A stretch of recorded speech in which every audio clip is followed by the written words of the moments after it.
उत्तर प्रदेश में आप एक पदयात्रा निकाल रहे हैं रोजगार दो, वहीं नोएडा से लेकर के दिल्ली से लेकर के मथुरा तक एक यात्रा बागेश्वर धाम निकाले।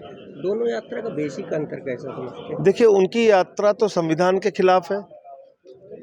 क्या नरेंद्र मोदी को इजाजत है कि वो संविधान के खिलाफ बात कर सकें, क्योंकि उन्होंने संविधान के ऊपर शपथ ली है? क्या संजय सिंह को इजाजत है कि मैं संविधान के खिलाफ कोई बात बोल सकूं या कोई काम कर सकूं? नहीं, क्योंकि मैंने संविधान पे शपथ ली है। क्या योगी आदित्यनाथ को इजाजत है कि वो संविधान के खिलाफ बात कर सके, या अमित शाह को इजाजत है? लेकिन वो तो संविधान के खिलाफ बोल रहे हैं। भारत का संविधान क्या कहता है? भारत एक धर्मनिरपेक्ष राष्ट्र है। तो ये हमारी आत्मा है, संविधान की जो मूल आत्मा है उसमें लिखा हुआ है कि भारत एक धर्मनिरपेक्ष राष्ट्र है। उसके अलावा कोई कैसे बात कर सकता है? कल को कोई कहेगा तमिल राष्ट्र हमें दे दो, कोई कहेगा तेलंगाना राष्ट्र दे दीजिए, कोई कहेगा तेलुगु राष्ट्र दे दीजिए, कोई कहेगा मलयाली राष्ट्र दे दीजिए। मैं कहूंगा सुल्तानपुर को एक राष्ट्र बना दो, मैं वहां का राष्ट्रपति बन जाऊंगा, आप लोगों को भी मंत्री बना दूंगा वहां। ऐसे थोड़ी देश चलेगा भाई। कल कोई कहेगा अमेठी को एक राष्ट्र घोषित करो, कोई कहेगा प्रतापगढ़ को एक राष्ट्र घोषित करो। अरे भैया, ये 144 करोड़ लोगों का देश है। कश्मीर से कन्याकुमारी तक भारत एक है। तो ये तो गैर संवैधानिक, मैं तो कह रहा हूं मीडिया ये सवाल भी पूछता है तो वो सवाल गैर संवैधानिक है, संविधान के खिलाफ है, और संविधान के खिलाफ बोलने की इजाजत किसी को नहीं है। या तो नरेंद्र मोदी आके कहें सामने कि इस यात्रा की इजाजत, देखिए ये बीजेपी है इसके पीछे, इस यात्रा के पीछे बीजेपी है, वो करा रही है ये सब।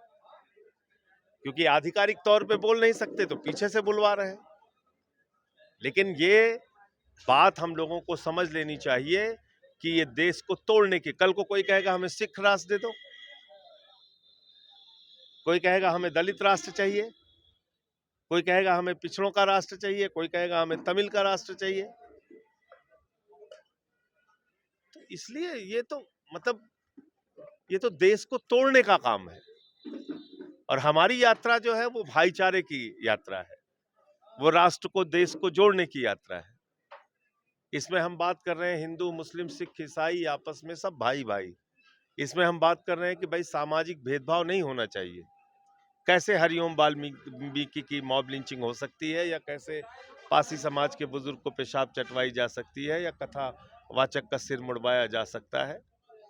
हम इन सवालों को उठा रहे हैं। वहीं उसी मंच से देवकी नंदन ठाकुर ने अयोध्या के बाद अब मथुरा चलने का आह्वान किया और उसके साथ साथ उनका ब्रज क्षेत्र में मांस और नशे की दुकानें बंद होना चाहिए। देखिए, ऐसा है कि इस देश में कितने परसेंट नॉन वेजिटेरियन है? 80%। अगर आप पूरे देश को देखेंगे, उत्तर से लेके दक्षिण तक, दक्षिण से लेके पूरब से लेके पश्चिम तक, 80% लोग इस देश में नॉन वेजिटेरियन है। और मुसलमानों की आबादी कितनी है? 19%, 20% मान लो। तो मान लीजिए कि सारे मुसलमान जो है वो नॉन वेज खा रहे हैं, तो बाकी 60% कौन है? वो कौन खा रहा है? तो इसलिए तथ्यों को देख के बात करनी चाहिए। आज बीफ एक्सपोर्ट के मामले में, यानी कि बीफ का निर्यात करने के मामले में मोदी जी के राज में भारत नंबर 1 राज्य है। इसका मतलब कि यहाँ पे बीफ की कटाई ज्यादा हो रही है हिंदुस्तान में। तो इसका जवाब कौन देगा? तो मुझे लगता है कि असल मुद्दे जो आम आदमी की जिंदगी से जुड़े हुए मुद्दे हैं उस पर तो कोई बात नहीं हो रही है। अस्पताल बदहाल है, उस पर कोई बात नहीं करता। नौकरी नहीं मिल रही, उस पर कोई नहीं बात करता। थाने में दलाली खाई जा रही है, उस पर कोई नहीं बात करता। तहसील में रिश्वत ली जा रही है, उस पर कोई बात नहीं करता। किसान को फसल का दाम नहीं मिल रहा, खाद की बोरी नहीं मिल रही, उस पर कोई बात नहीं करता। बुनकर का धंधा बंद हो रहा है, रेडी पटरी वालों की दुकान पे बुलडोजर चलाया जा रहा है, उस पर कोई बात नहीं करता। महिलाओं की सुरक्षा नहीं है, उस पर कोई बात नहीं करता। तो इसलिए इन मुद्दों से ध्यान भटकाना है तो सबसे आसान तरीका है, ऐसी बातें करते रहिए आप। भाजपा सरकार में देश की सीमाएं व आंतरिक सुरक्षा सुरक्षित लग रही है। कहाँ सुरक्षित है? अभी जो लाल किले पे हुआ वो जैसे मोहम्मद का हाथ आ रहा है उसमें। वो तो पाकिस्तान का आतंकी संगठन है। पहलगाम में जो हुआ, पुलवामा में जो हुआ, उड़ी में जो हुआ, कहाँ सुरक्षित है? तो एक फेल सरकार है जो देश में चल रही है। प्रधानमंत्री जी मंच से कह रहे हैं कि स्वदेशी अपनाओ और एक संगठन उसके प्रचार में जुटा हुआ है। तो जब वो कह रहे थे तो चश्मा कहाँ पहने थे वो, और घड़ी कहाँ के लगाए थे, और पेन कहाँ के इस्तेमाल कर रहे थे, फोन कहाँ का था उनके जेब में, और किस गाड़ी से चल रहे थे, और किसके हेलीकॉप्टर से उतरे थे? बताइए, बताइए ना। प्रधानमंत्री का एक एक अंग आज विदेशी सामानों से ढका हुआ है, पटे पड़े हुए हैं प्रधानमंत्री।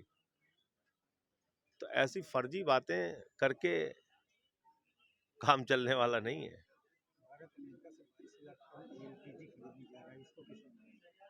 इसको दबाव के रूप में मैं देखता हूँ।